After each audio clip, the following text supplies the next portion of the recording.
Welcome to Powercoat Music. I'm Sybil Allen. And today we're going to talk about famous song copyright lawsuits and their impact on the everyday songwriters such as you and myself.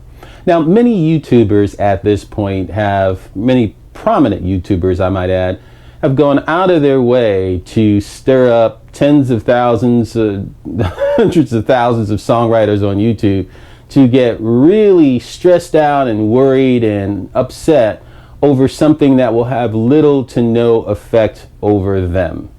And that is the impact of these song copyright lawsuits. Now, in 2019, we have the Katy Perry lawsuit, which really sparked the catalyst for YouTube's outrage over the loss of that lawsuit by Katy Perry.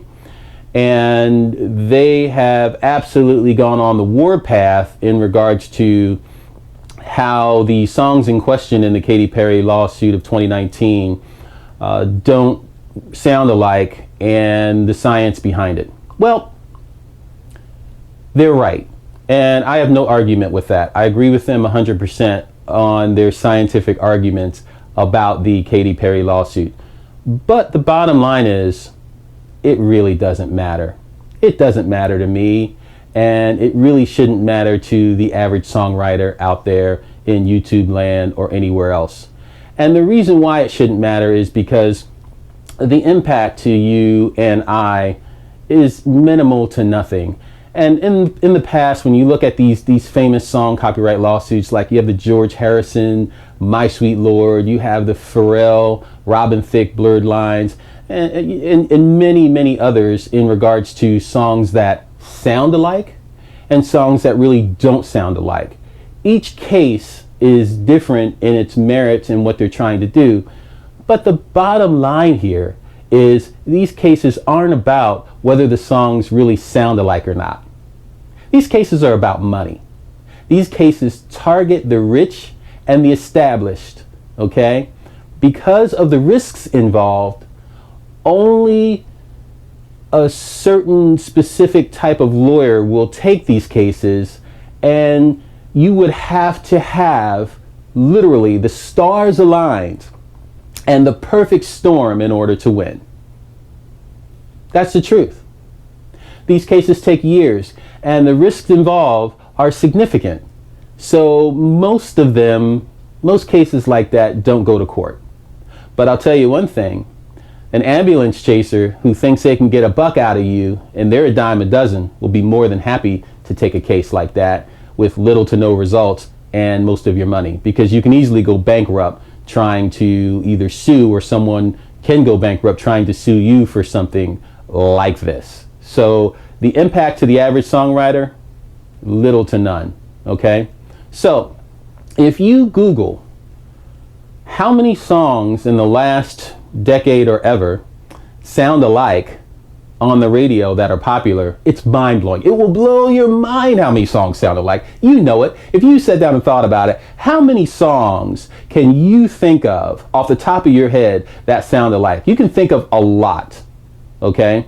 And it's never going to stop, because of all the millions of songs that were written that are popular and unpopular, and all the millions of songs that will be written in Western music and pop, rock, and blues, jazz, or whatever, especially pop, rock, blues, and jazz,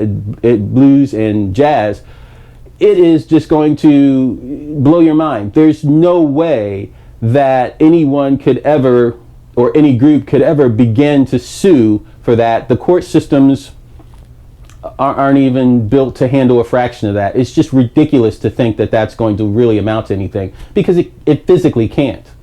It's just the numbers aren't there. You can't facilitate it. It's impossible. That's why it really is ridiculous to sit down and stress out about it. It makes no sense. So the bottom line truth here is, don't worry about it. Just write your songs.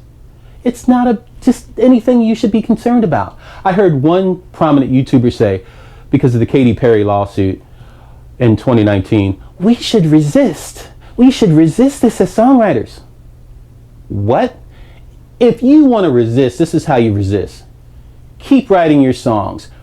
Don't worry about oh, I can't write this song in the key of G because, or I can't use this time signature with this particular scale because I might get sued. Don't put unnecessary, ridiculous constraints on yourself. That's stupid. And what stupid means is it hurts you and it hurts other people. And it's going to hurt other people because they're going to lose out on your creative process and what you have to offer. Okay? We don't want to do that. Just don't put unnecessary constraints on yourself for your creative process. It's not necessary and it's ridiculous to do that. Don't worry about these lawsuits and don't worry about all these, what these YouTubers and things are saying in this regard, because it doesn't matter. Okay? You have probably a better chance of winning the lottery, hitting $100 million, than you do for somebody coming after you to sue you for a song for millions of dollars, or you going after someone else and having the same result. Okay? Because here's the bottom line. If someone wants to sue you over a song for millions of dollars, you, my friend, have already made it. If you like this video, give it the thumbs up. I'd love to hear your comments. Please enter your comments in the comment box below. More than anything, please subscribe to the channel. We have new videos coming out every week, and I would love to hear from you. Thank you for stopping by, and I look forward to seeing you soon.